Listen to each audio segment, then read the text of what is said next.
Hello, friends. This is Tahverlee, and you are listening to Grit and Grace. We are here for soul-level conversations that will take us across the veil in mystical and magical ways.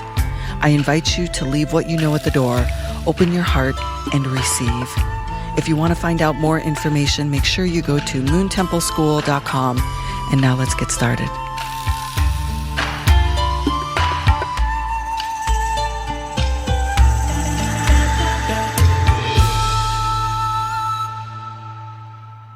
Welcome back to Grit and Grace. We have another leading expert joining the show today to bring you knowledge and wisdom on working with Feng Shui, and she is amazing. Her name is Nixie Marie, and she is a Feng Shui expert and co-founder of CLARYTI, a zero-waste, eco-friendly cleaning product line. She supports her clients to create high-vibe homes through the art of Feng Shui. She has spent nearly half a decade building a successful green cleaning company, and she understands how our homes can be a place that supports our physical, emotional, spiritual, and mental well-being.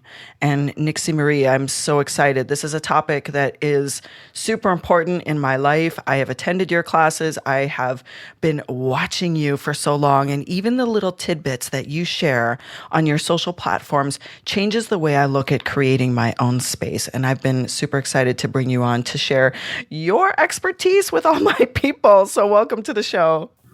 Well, thank you so much for having me, Tahverlee. It's lovely to connect with you and share space and talk about my favorite thing, which is Feng Shui.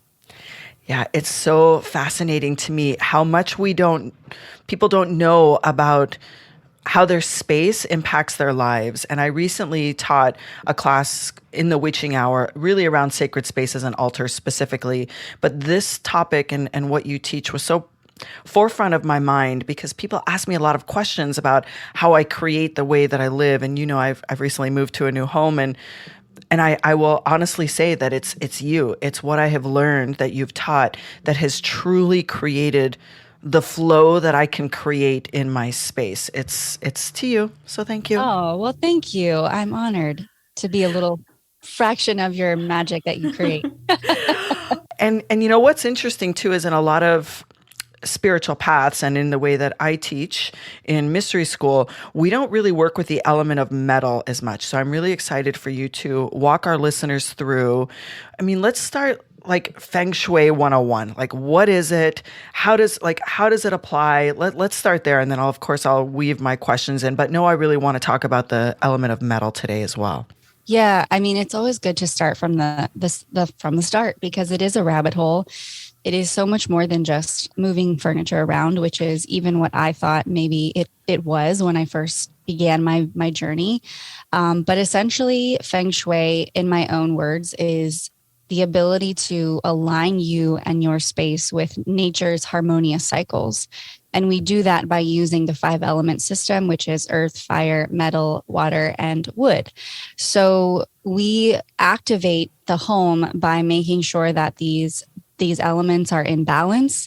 There's enough water, there's energy, there's enough wood element, there's enough metal, there's enough fire, and every space has a requirement based on the energy of the home, of what it needs and what it doesn't need. So that's where it gets complicated because that's where you need a Feng Shui consultant who's been trained to really go into doing the flying stars chart, looking at each Bagua, which is also the fundamentals of Feng Shui.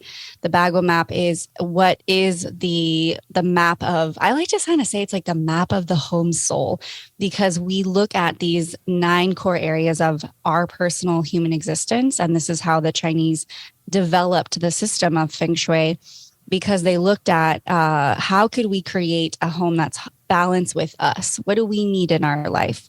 Okay, we want money, we want love, we want a good career to have a purpose, we want good health, we want family, we want community. So they created a system that aligns those core principles and those core values of our human existence into our homes. So for example, it connects to the 4 directions, which is what I also love too, because as a, I studied witchcraft and entered my journey into really reclaiming the word witch into my path when I was probably around 18 was when the kind of doors started opening for me. Although I really believe that since I was a little girl looking back, somewhere I closed the door and, reopened it once again. But when I found Feng Shui, I always knew I was going to probably end up with some healing modality that I loved. And getting into the healing arts, I found myself much more drawn to like Buddhist principles, the Eastern culture. Maybe it's a past life that I come from, but lo and behold, the elements, the four directions, all of these components that really make up Feng Shui, I think are very much tied to my craft and what I studied for so many years as a witch. And then being able to really implement it into my home was like, oh, this all is coming together now. It makes sense as to why we follow the directions and why we connect to the elements. So when it comes to the directions and the Bagua map, let's say looking at like the southeast corner, because what everybody wants the most is their wealth and prosperity corner. So we look at that in our homes by finding a compass and going around our space and looking to see where is the southeast corner, or gua. In Feng Shui terms, the Bagua squares are considered to be guas. So it's really fascinating. And that's just kind of the very, very like nutshell of what I, have even just begun to crack within my own practice and with my own teaching, because it really is a rabbit hole. So. Or layers, right? I like to think of it as layers. So when you start looking at, that's a great way to say it, right, your home as a whole, you can start with the layer of the directions. Interestingly enough, if you remember, I think it was sometime last fall, I think when I first reached out to you, I was actually driving across the country, pulling a trailer, moving to my home. And I can't remember how it played out. But when I first heard you talk about the southeast corner, when I got to my home, I realized once I, charted the cardinal directions that I was setting up my office in the southeast corner of my home without knowing it. So it's almost as if that layer started to unfold. And I think that part of that is because you came into my energy field. So you started dropping hints into things that were, maybe even without knowing it, that were necessary for me to process. And so things like that started to happen, which is super fascinating when you start working with you, that you start talking about things that maybe we've already started to process if we're attuned to the energy in our home. Yes, absolutely. I found the same when I was going through a master training. I found the same thing. My house was very much set up in a lot of the Bagua maps and squares that we look at. And, I really do think that intuition it plays a huge role in the practice of Feng Shui, because a lot of us are energy workers already that are drawn to this field, right? We're already kind of connected to energy. We pay attention to the energy in our spaces or in people. And maybe if we don't yet pay attention to the energy in our homes, now listening to this, you are going to start thinking of it in that way, because it really felt like the missing link for me to generate wealth, generate success, and a good flow of things. Because a lot of times what I see, especially when I had my first business with my cleaning company, we would go into spaces, I'd do a tour, and all I could sense was stagnancy, clutter, disorganization. And naturally, I could see it in the clients or the people that reside in the spaces, that there's something in their emotional field that's blocked. I mean, if you read energy, you can pick up certain people's energy when you walk into their space, especially with homes. It's their safe space. With the cleaning company, it really blessed me, I think, in terms of being able to understand energy in spaces before I even knew what Feng Shui really was. And I got to see people's spaces, because that is sacred to a lot of individuals. A lot of people actually feel uncomfortable inviting people into their homes. So it was always my goal and what I didn't know that at the start, but what I realize now, it is my goal and my intention for people to feel so in love with their spaces that they can't wait to show off, and they can't wait to bring people in because they've got the right amount of protection to where energies are not going to affect them, to feeling like they're going to have that wow factor, that, oh my gosh, it feels so amazing in here, because I'm always looking at that as a good feedback to how Feng Shui should feel in a space, how we create the good Feng Shui, and also really just, working with students and clients, because it's so important. It's really linked to our mental, emotional, physical well-being. It is really, and there's so much science and research now that shows the importance of, a clutter-free home, or having some homes for our stuff so we don't get lost in the clutter and lost in the disorganization. And then you can kind of take it up a notch with starting to implement, crystals, plants, sacred objects, altars, sacred spaces. And that's sort of where my love for homes and creating that high vibrational environment really lies. So, yeah. That is beautiful. And you absolutely do that. Just to give you that confirmation, you absolutely do that.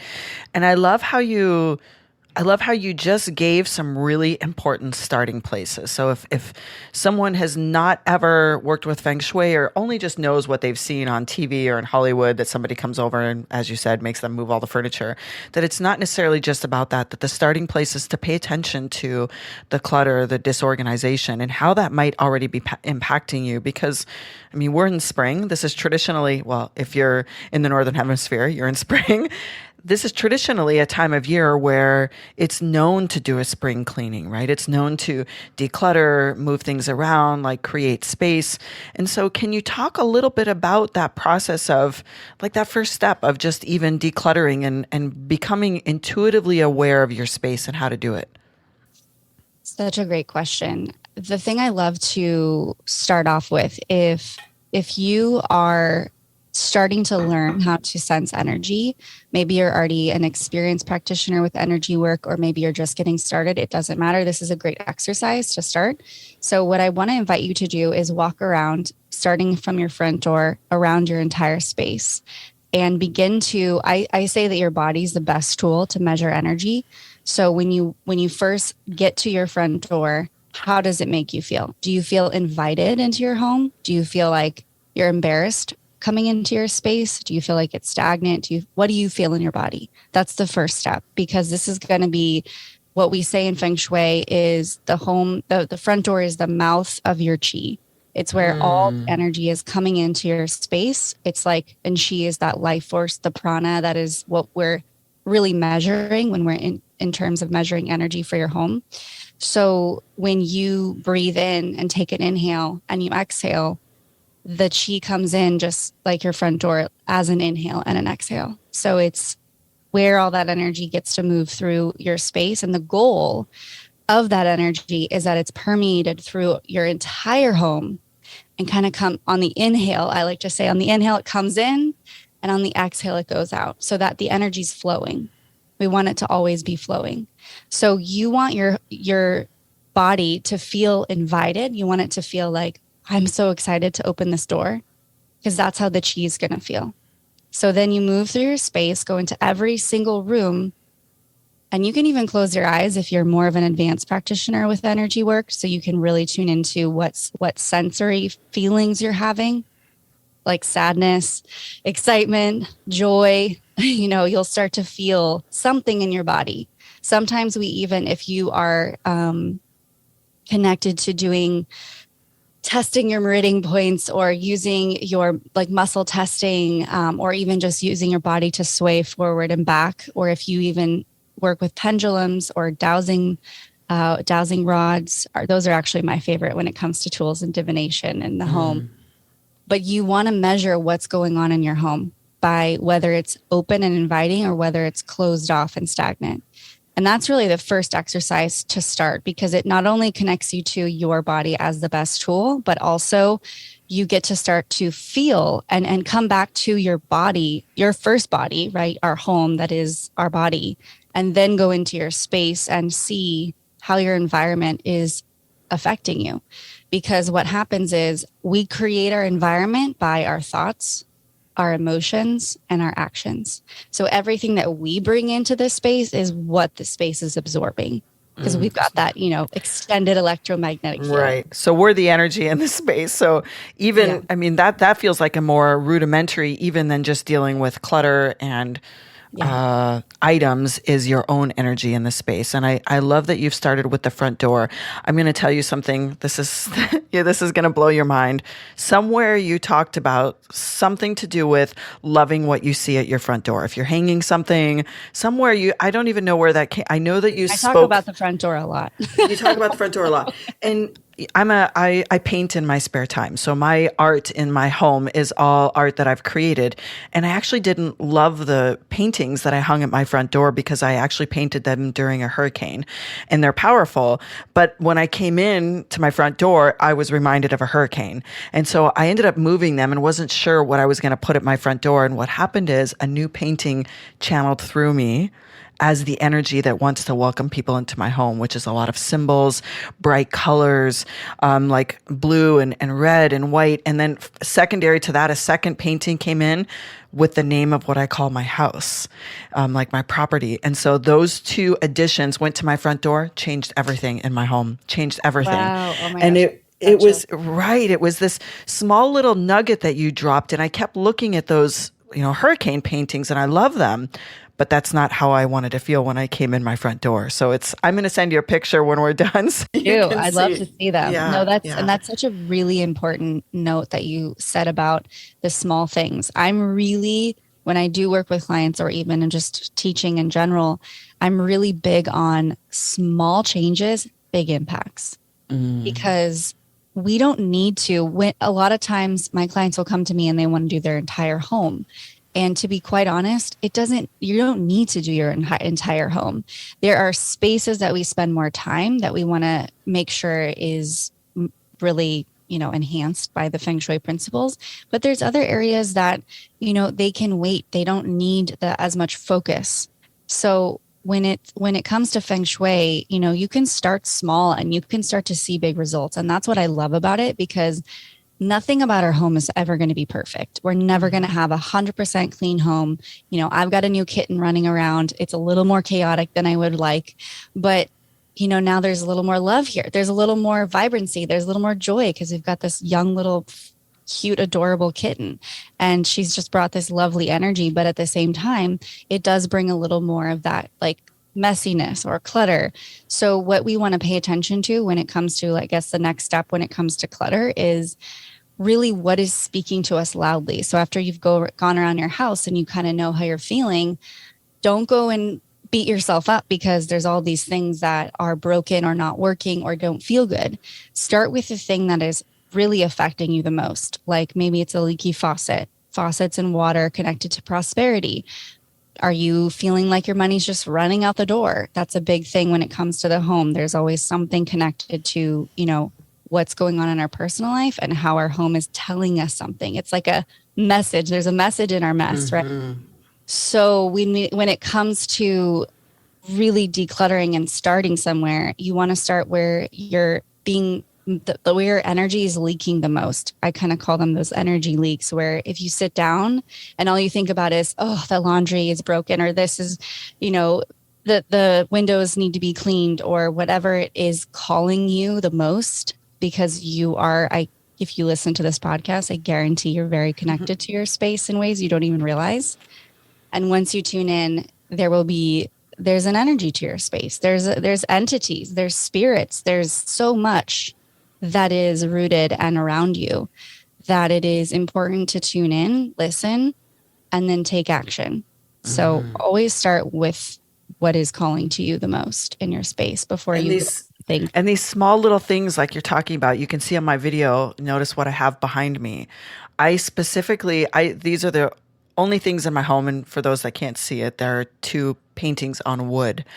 So having wood behind me when I'm working was one of your tips. Yep. And these are two of the paintings that I actually didn't paint. There's two side by side. My daughter painted them. So not only is it like love and encouragement from my daughter, but it's also having the element of wood behind me in a room that's already quite dark and quite light at the same time. If the blinds are closed, it's got dark paint. At night, it's very dark. In the daytime, with the blinds open, it's fire. It's full fire.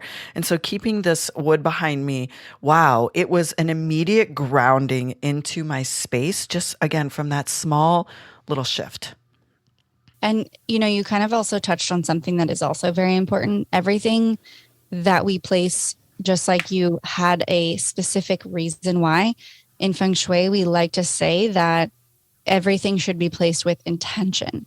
So it's not just about, oh, this furniture looks good. It's about it's situated so that the chi, or so that you personally want to have more communal, family, tribe, calling in community. Something behind it has a reason. It's not just it looks good. It's really about the why, the intention. Yes, we want to have, when we're sitting, we want to have like mountain energy, or when we're sleeping, we want to have something that supports us, that feels like we're supported. I mean, what a perfect painting to have behind you. Wood, it's done by your daughter, and that's a loving, beautiful, kind thing to bring behind you while you're working, while you're in your creative flow, while you're setting yourself up for your success, and those are the things that we want to think about. So it comes down to always our intention. I mean, I'm very big about my intention for the day, and, really starting from that space, because then it's so much more about being in the now moments than operating from our subconscious, just putting things because it should go there. It's about being here, being in your space, being with the now. And I think that, from the pandemic, that a lot of that really invited in that slow, let's be here, let's slow our roll, let's get into the yin, which is another little push in the fundamentals, yin and yang. We work with the yin and the yang to create balance and harmony, masculine, feminine energies. And so it's really important to have those intentions and get back to our center and be here in the moments, because our home is our haven. It's our temple. It's a safe space. So why not be with it and also use it as a tool? Two things with that is, even if you're only in your home short term, or even if you're in a new home, or like me last year, I lived 3 months in one place, 2 months in another place, then back to Colorado before I bought this place. And each one of those spaces was my home in that moment, which meant presence in that moment. So even if you feel like, well, I don't have the perfect house I want to live in yet, it's not worth me putting in the time for this. Well, your home is where you're at in that moment, always. Yeah, it's so important. And you are your home. If you can't be at home with yourself, then that's what you need to start working on first. Because we, as I think most of us here, practices of the craft, and I like to have my crystals. I love to have my sage. I love my plants. I love all the material things around me that create who I am and make me feel, most on my highest. But it is really important that we are at home with ourselves. And a lot of people I don't share this a lot, but I am a very nomadic person. I travel a lot. I'm currently on my boat in the ocean. And I also have a home that's on land, but every one of those parts of Feng Shui I have to incorporate into my space, because it's so vital for me to feel like I'm here now. Because yes, I don't have my dream home yet. I'm calling that in, but is it now? It doesn't feel like it's now. And that's okay. There's a lot of clients that I work with too, who are only in a space very temporarily, in terms of it not being like even theirs. It's other people's energy. It's sublease or something like that. Now, that doesn't mean you can't apply these principles, right? It just means if I stay in an Airbnb, you bet I'm going to be moving furniture around. I am literally going to set the stage so that I feel good, even if it's for a couple days. Right. Because why not? It is a Right. home. If we're bringing ourselves to wherever we are the home. And that's like the bigger, more macrocosmic view of it all, because in Feng Shui, we look at the inner and the outer. Our home is generated by us.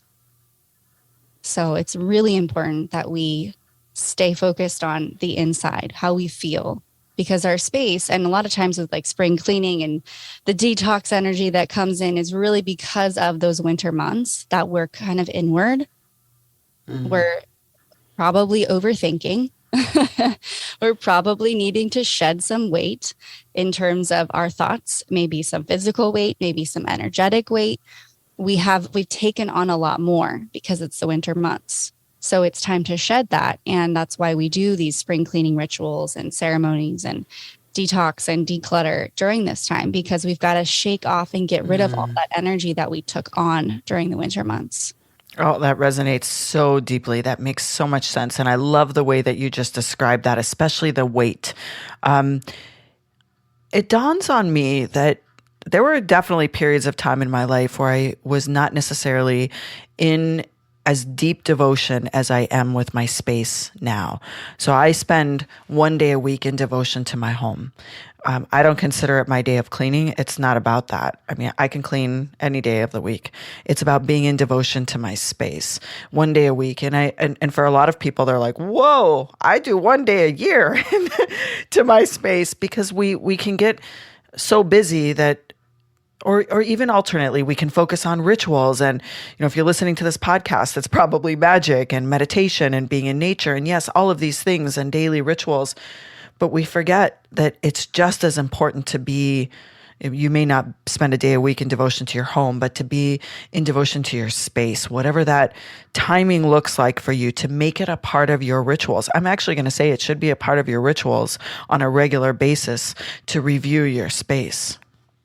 And that's another big part of my intention and joy is igniting that within others, because you will reap the benefits. You tending to your space, your home, your physical, your external, is an act of self-care. It's an act of self-love. You literally love your space and take time to honor it, to nourish it, to love it.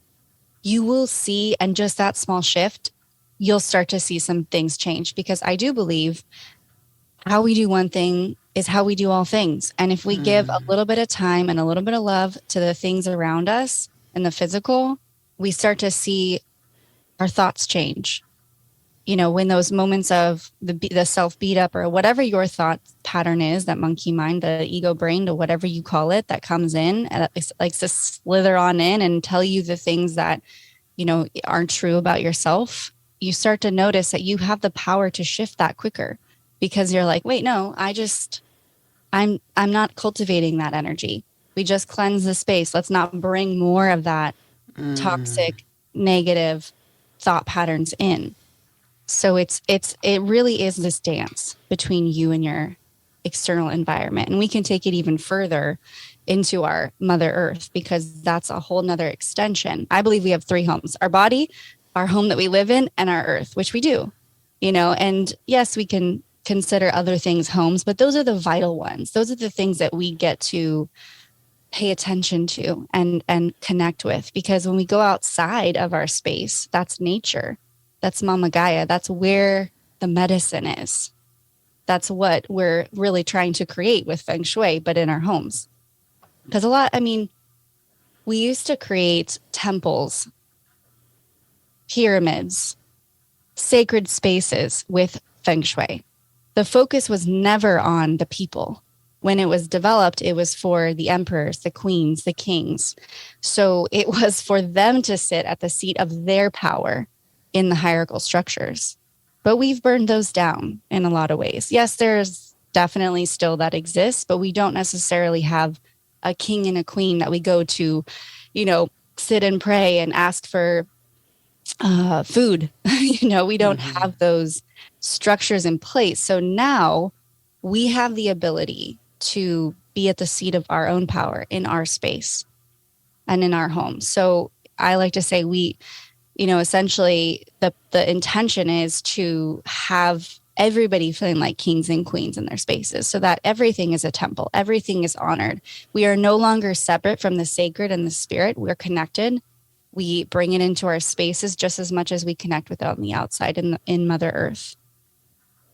I'm pretty sure you just blew everybody's mind on what they thought Feng Shui was and what it truly is. Like, you literally you dispelled all the misconceptions. I'm going to take that clip and share it far and wide, because that was super powerful, the way that you described that, especially the three homes. Thank you. Yes, it's a hot one for me. Yeah. Could And talk on it so forever. I know that there are so many layers in what's possible. And for people that are listening that want to work more with you one on one, even if it's just to gather tidbits or to work on their whole home, like what is the process when you start working with somebody one on one? What should they expect? So the beautiful thing about what happened over the last few years is we all kind of went, remote. And so when I went through my master training, there was an opportunity to learn how to do remote Feng Shui consultations. And at first I was like, I have so much resistance to this. How am I going to sense the energy in a space virtually? But to be honest, I actually think it's, if anybody's an energy worker, you do tarot readings, you do astrology readings, it's really no different. Energy is energy. And I think it's pretty amazing that I've had some crazy sessions with clients virtually. And it's like, what is Mm, happening? And it's really hard to understand, I think, when it comes to how it actually, from my understanding, is we are connected more now in a web of consciousness than we've ever been before because crystalline grid is yeah, real activated. we have definitely activated some serious grids for sure. Mhm. So what it looks like really is the process of first evaluating the space. We go through a virtual tour.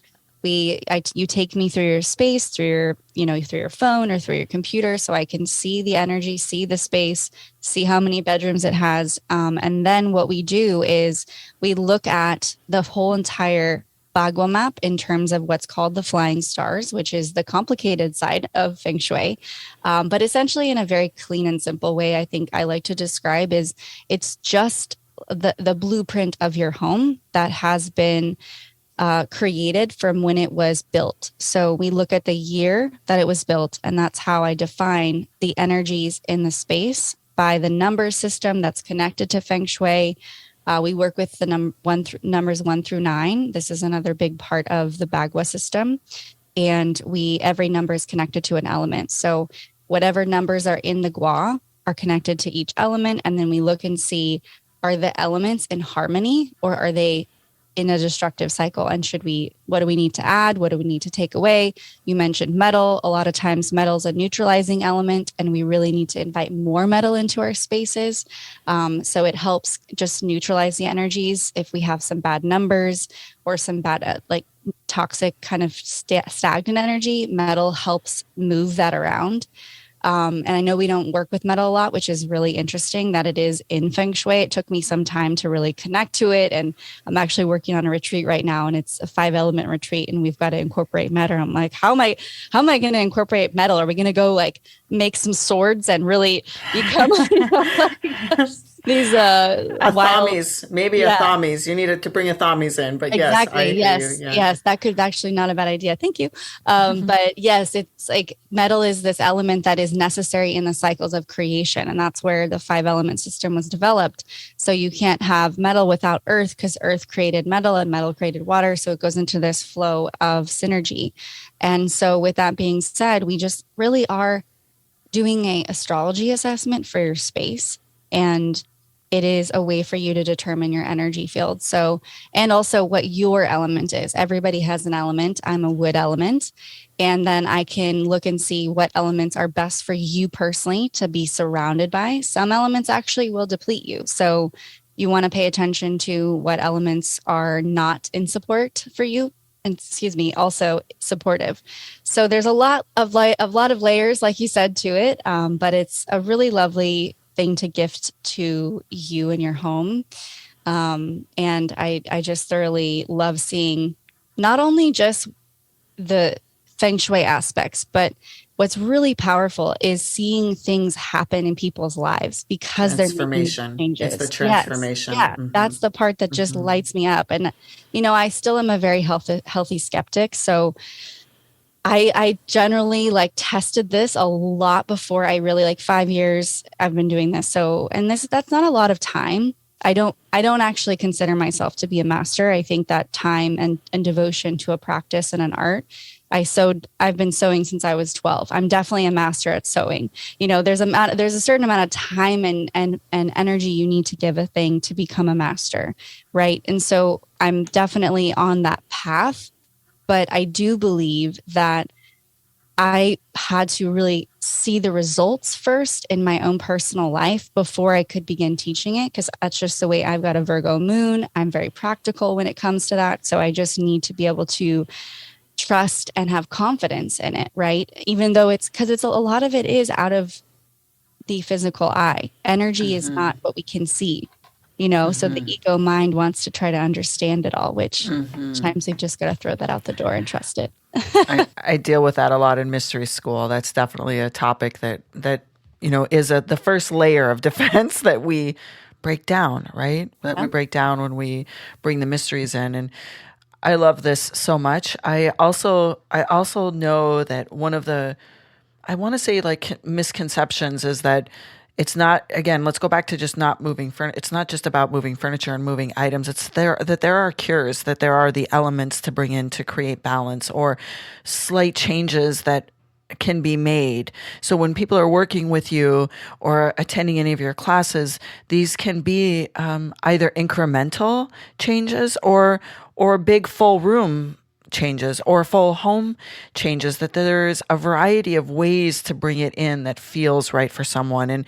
And I already know the power of the work that you do. And, it's this is big work. You are a healer through and through. You are a healer.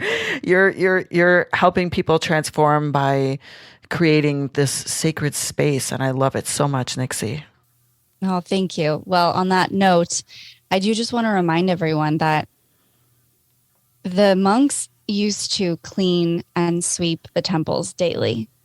And we have gotten so far from those simple, mundane tasks being so magical.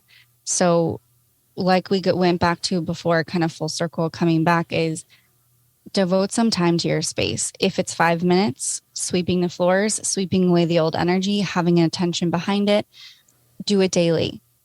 Start to see what happens in your life. The floors are very sacred, and the monks and a lot of, they're actually considered very spiritual, and cleaning is considered can be considered a spiritual act. I fully believe it. So bring the magic in the mundane and have fun with it, play with it, dance with your space, right? Like don't think that by doing that, it's not you don't have time for it. You do have time for it. You have time for you. You have time for your space, and just devote some to that energy and see what happens in your life. It is magic. Magical. Devoting time to your space is self-care, that you said. I love, love, love this. So tell people how they can reach you, because I know people are going to be coming knocking on your door saying, hey, how can I learn more? So I actually have a podcast just rebranded. It's called High Vibe Home. So you can find me there as well if you are interested. I've over 300, I think we're at 300 episodes, but previously it was focused on sustainability. So that's another passion of mine. But if you want to find all things under Nixie Marie, just head on over to highvibehome.life and you can find me there. Instagram, just Nixie_Marie. We're going to put all those links in the show notes so people could just click away and poof, they'll be to you. Thank you so much. I really appreciate it. Thank you. And thank you for coming into my field. You've made a massive impact, not only on my space, but in my life. And I'm so excited for people to get to experience you. Well, I love the work that you're doing too. I think that, when it comes to the word witch and honoring and accepting and stepping into that power, it's people like you that become a catalyst for others to feel safe to tap into that in a way that's light and beautiful and graceful. And this podcast, being Grit and Grace, is a perfect example of the work that you do. So thank you so much for your work too. Thank you. I received that. I needed to hear that today. Yeah. Thank you. Thank you. Thank you. And for everyone listening, thank you for joining us. Make sure that you share this with a friend if you think it's been useful. We love shares because sharing is caring, and we will be back soon.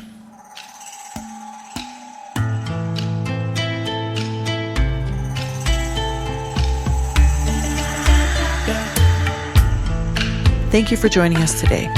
On any of your favorite listening apps, we would really appreciate a rating and review. And if you're looking for more information, make sure that you go to moontempleschool.com and you can find us there.